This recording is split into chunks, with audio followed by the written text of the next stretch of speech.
Siddhartha de Hermann Hesse. Parte 21. La superficie del agua reflejaba un horrible vacío, que correspondía al vacío aterrador de su alma. Sí, era un hombre acabado. No le quedaba otra solución que apagarse, que hacer trizas la maltrecha imagen de su vida y arrojarla a los pies de alguna divinidad sarcástica. Aquella era la gran liberación que anhelaba. La muerte, el aniquilamiento de una forma para él aborrecible.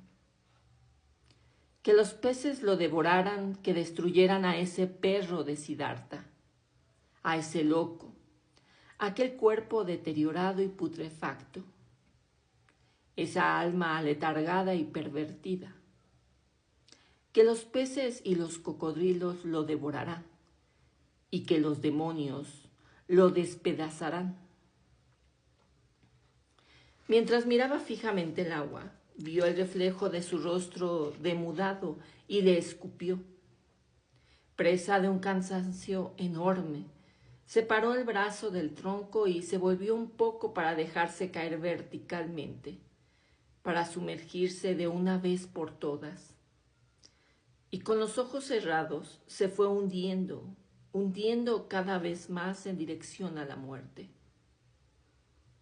De las regiones más recónditas de su alma, desde lejanos parajes de su fatigada vida, le llegó de pronto un sonido. Era una palabra, una sílaba que él mismo, sin pensarlo, había pronunciado con voz balbuceante. La antigua palabra con la que comienza y terminan todas las plegarias brahmánicas, el sagrado Om, que significa lo perfecto o la realización. Y en el preciso instante en que la sílaba Om rozó el oído de Siddhartha, su espíritu adormeció, despertó y reconoció la locura que estaba a punto de cometer. Un miedo profundo apoderóse de Siddhartha. Tal era su grado de extravío, se hallaba tan perdido y desprovisto de toda sabiduría, que llegó incluso a buscar la muerte. Que el deseo infantil de hallar la paz en la aniquilación del propio cuerpo pudo echar raíces y medrar en su alma. Lo que todas las torturas, desengaños y desesperaciones de esos últimos tiempos no había logrado provocar. Cristalizó en el momento mismo en que el Om penetró en su conciencia. Se reconoció a sí mismo en medio de su error y su miseria. Om, repitió varias veces. Om. Y volvió a tomar conciencia de Brahma, de la indestructibilidad de la vida y de todo lo referente a la divinidad que ya había olvidado. Sin embargo, aquello no duró sino un instante, como un relámpago.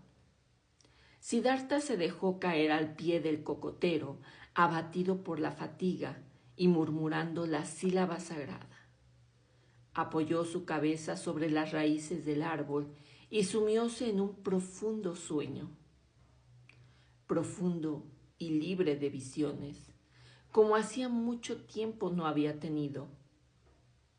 Cuando despertó, al cabo de varias horas, tuvo la impresión de que habían transcurrido 10 años. Oyó el leve susurro del agua sin saber dónde estaba ni quién lo había llevado a ese lugar. Abrió los ojos, miró asombrado los árboles y el cielo sobre su cabeza y recordó dónde se hallaba y cómo había llegado hasta ahí. Pero necesitó un buen rato para tomar conciencia de su situación y el pasado se le presentó como cubierto por un velo, infinitamente remoto y distante, infinitamente indiferente. Solo supo que había abandonado su vida de antes. En el instante mismo en que recuperó la memoria, esa vida pasada parecióle una encarnación lejanísima de su yo actual. Algo así como un estadio de existencia prenatal. Solo supo que, lleno de asco y de miseria, había querido arrojar lejos de sí su propia vida, pero recuperó el conocimiento a orillas de un río debajo de un cocotero y con la sílaba sagrada Om en los labios, que luego se había adormilado y que ahora al despertar contemplaba al mundo como un hombre nuevo.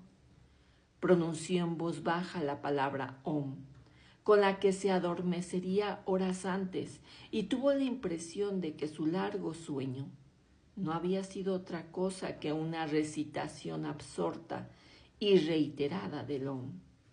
Una meditación sobre el Om, una inmersión y compenetración plenas en el Om, en lo inanimado, en lo perfecto.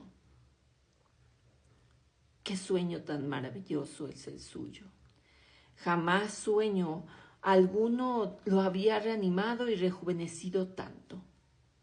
¿No había acaso muerto de verdad, desapareciendo para renacer bajo una forma nueva? Pues no. Se reconocerá y se reconocía, podía reconocer sus manos y sus pies, el lugar en el que yacía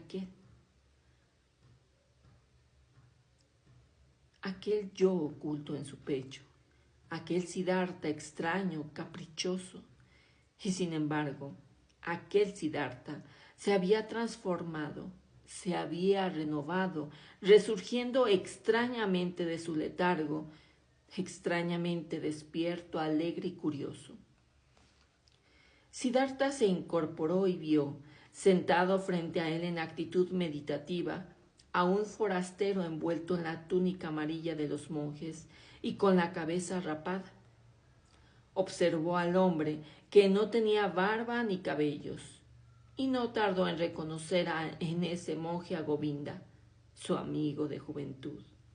Govinda, el que buscara refugio en la doctrina del sublime Buda. Govinda también había envejecido, pero su rostro, que seguía conservando los rasgos de antes, expresaba celo, fidelidad, afán de búsqueda, de sosiego. Pero cuando Govinda, sintiendo su mirada, abrió los ojos y lo miró a su vez, Siddhartha se dio cuenta de que su amigo no lo había reconocido. Alegróse Govinda al verlo despierto. Era evidente que llevaba ahí un buen rato aguardando su despertar, aunque no lo hubiera reconocido. Me quedé dormido, dijo Siddhartha.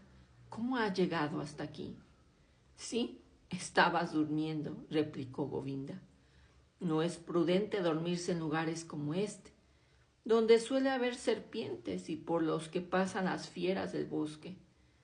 Yo, Señor, soy un discípulo del sublime Gotama, el Buda, el Sakyamuni.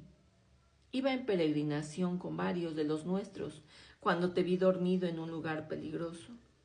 Por eso intenté despertarte, Señor, y al ver tu sueño era muy profundo, me separé de mis compañeros y me senté a tu lado. Y luego yo también me dormí, según parece, yo que quería vigilar tu sueño. Mal he cumplido con mi deber, pero el cansancio me venció.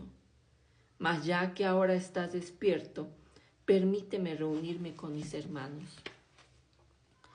Te agradezco, Samana, que hayas velado mi sueño, replicó Siddhartha. Vosotros sois muy amables, los discípulos del sublime. Y ahora sigue tu camino si así lo deseas. Sí, mi señor, me voy. Que la salud os acompañe siempre. Gracias, Samana. Govinda hizo una venia y dijo, adiós. Adiós, Govinda, replicó Siddhartha. El monje se detuvo. Perdóneme, señor, ¿de dónde sabe mi nombre? Siddhartha sonrió. Te conozco, Govinda. desde cuando vivías en la cabaña de tu padre y de la época en que ibas a la escuela